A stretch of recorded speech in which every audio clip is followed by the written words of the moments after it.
তুমি মেরে দেবা। মারলে তো আমার কাজ হবে না, মারলে তো হয়ে যাবে। তবে একবারই মারতে আছে। আপনার একটা ক্লাম আছে না? আরো বাড়াচ্ছে আস্তে আস্তে। 100 টাকা নিতে হবে। 100 টাকা নেই।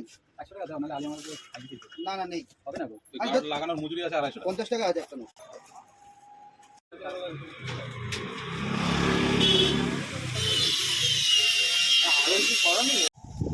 চালাও